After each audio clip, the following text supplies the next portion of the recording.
नमस्कार दोस्तों, स्वागत है आपका आज भारतीय एकेडमी पर। जैसे कि हमने बताया था कि हमारी जो आरएस और ये और के लिए पॉलिटी की जो सीरीज है वो स्टार्ट करने जा रहे हैं। तो हम ये पॉलिटी का ये फर्स्ट चैप्टर आपके लिए लेके आए हैं जो एमसीक्यू बेस है। लेकिन इसमें आपको हर टॉपिक से रिलेटेड जो इससे व्याख्या है क्वेश्चन से रिलेटेड वो मिलेगी। तो उससे आपके जितने भी कन्फ्यूज़न है क्वेश्चन से रिलेटेड वो सारे क्लियर हो जाएंगे। और ये क्वेश्चंस जो हमने तैयार किए हैं ये हाई लेवल क्वेश्चंस हैं जो प्रीवियस एग्जाम्स में भी पूछे गए हैं और कुछ न्यू क्वेश्चंस भी। ओके, तो स्टार्ट करते हैं। हमारा फर्स्ट क्वेश्चन है संविधान सभा की मांग से रिलेटेड है। संविधान सभा की मांग उसके गठन के ऐतिहासिक घटनाक्रम के संदर्भ में निम्नलिखित कथनों पर विचार कीजिए। पहला है स्वराज पार्टी द्वारा मई 1934 में पहली बार एक पार्टी दल के रूप में संविधान सभा की मांग की गई थी। दूसरा स्टेटमेंट है वर्ष 1938 में पंडित जवाहरलाल नेहरू के ने कांग्रेस के प्रतिनिधि के रूप में वयस्क मताधिकार के आधार पर प्रत्यक्ष निर्वाचन संविधान सभा की मांग की थी। और थर्ड है ब्रिटिश सरकार द्वारा अगस्त प्रस्ताव 1940 में पहली बार आधिकारिक रूप से इस मांग को स्वीकार किया गया था जिसमें संविधान सभा शब्द का स्पष्ट उल्लेख किया गया था। तो चार हमारे पास ऑप्शन है। आपके पास में 10 सेकंड का समय है, आप उसको देख सकते हैं, फिर हम उत्तर पे चलेंगे। ठीक, तो इसका जो सही उत्तर है वो है फर्स्ट और सेकंड। जो थर्ड जो है उसमें गलत दिया हुआ है। उसमें है कि अगस्त प्रस्ताव 1940 में अंग्रेजों के द्वारा पहली बार मांग को स्वीकार की गई थी, लेकिन इसमें संविधान सभा शब्द का स्पष्ट उल्लेख नहीं था, बल्कि उसमें लिखा हुआ है कि संविधान सभा का स्पष्ट उल्लेख था। ओके, सेकंड क्वेश्चन में चलते हैं। संविधान सभा की सदस्य संरचना और वर्ष 1946 के चुनावी परिणामों के संदर्भ में निम्नलिखित में विचार कीजिए। पहला है कैबिनेट मिशन योजना के अंतर्गत मताधिकार सीमित था जो 1935 के अधिनियम की 6वीं अनुसूची के तहत कर संपत्ति और शैक्षणिक योग्यता पर आधारित था। जुलाई अगस्त 1946 में कुल 296 सीटों पर चुनाव में कांग्रेस ने 208 और मुस्लिम लीग ने 73 सीटें प्राप्त की थी। थर्ड स्टेटमेंट में महात्मा गांधी और मोहम्मद अली जिन्ना दोनों ने ब्रिटिश भारत की सीटों से चुनाव लड़ा था और बड़े अंतर से जीत हासिल की। चार स्टेटमेंट है, इसमें से देखिए कौन सा आपको सही होगा। तो अब आंसर पे चलते हैं, आंसर देखते हैं। तो इसमें जो थर्ड है वो इसमें गलत है। फर्स्ट और सेकंड स्टेटमेंट सही है क्योंकि महात्मा गांधी और मोहम्मद अली जिन्ना ने दोनों ने संविधान सभा के चुनाव में भाग नहीं लिया था। थर्ड क्वेश्चन पे चलते हैं। संविधान सभा में महिला सदस्यों के प्रतिनिधि के संदर्भ में निम्नलिखित कथनों पर विचार कीजिए। संविधान सभा में कुल 15 महिला सदस्य निर्वाचित हुई थी जिसमें बेगम एजाज रसूल एकमात्र मुस्लिम महिला सदस्य थी। दूसरा है स्टेट में दक्षिणी वेलायुधन संविधान सभा में निर्वाचित होने वाली एकमात्र दलित कुलायार समुदाय से महिला सदस्य थी। थर्ड है राजकुमारी अमृत कौर किसी भी भारतीय राज्य की पहली महिला मुख्यमंत्री के रूप में चुनी गई थी। तो जो स्टेटमेंट है तीनों में से फर्स्ट और सेकंड बिल्कुल सही है। थर्ड जो है वो गलत है कि जो राजकुमारी अमृता कौर है तो प्रथम महिला कैबिनेट मंत्री स्वास्थ्य मंत्री बनी थी, जबकि देश की पहली महिला मुख्यमंत्री सुचेता कृपलानी थी उत्तर प्रदेश की। ओके, फोर्थ क्वेश्चन में चलते हैं। संविधान सभा की प्रारंभिक बैठकों और उनके पदाधिकारियों के संदर्भ में निम्नलिखित पर विचार कीजिए।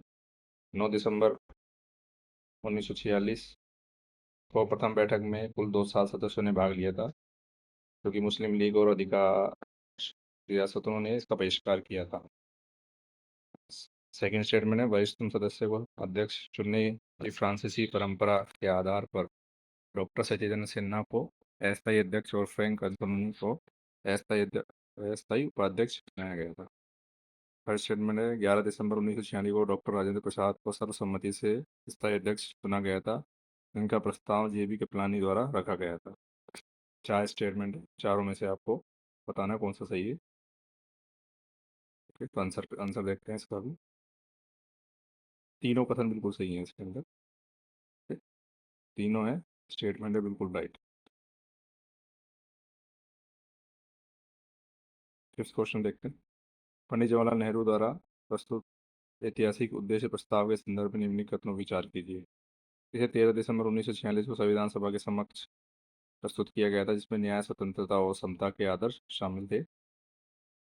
दूसरा जो है वो है 16 दिसंबर 1946 को M.R. जेकर ने इस उद्देश्य प्रस्ताव के विरोध में पहला संशोधन प्रस्ताव रखा था।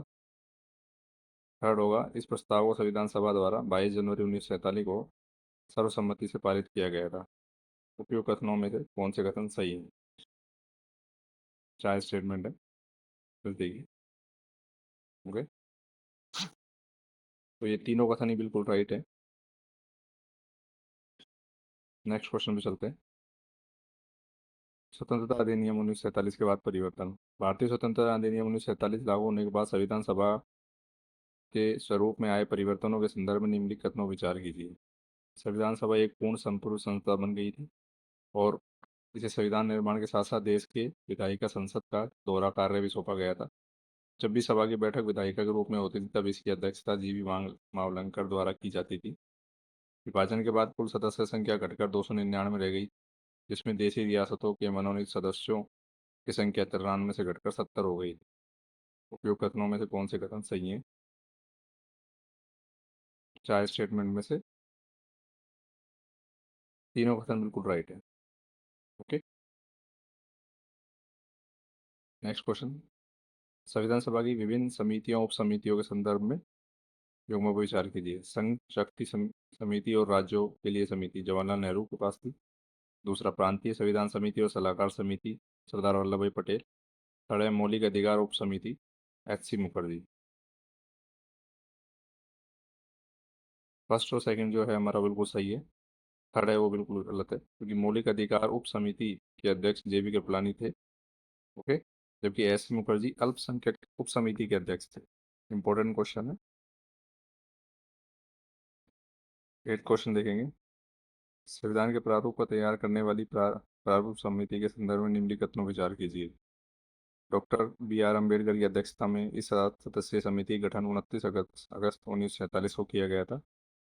सदस्य N. माधव राव ने B.L. मित्र के स्थान पर स्वास्थ्य कारणों के त्यागपत्र देने के बाद इस समिति में स्थान लिया था। Third statement, doctor B.R. Ambedkar प्रारंभ में बॉम्बे से चुनाव हार गए थे, जिसके बाद उन्हें M.R. जेकर के इस्तीफे से रिक्त हुए बॉम्बे सीट से पुणे संविधान सभा में भेजा गया था। तीनों स्टेटमेंट में से कौन सा सही है? चलिए आंसर देखते हैं। तीनों ही जो कथन है वो बिल्कुल सही है।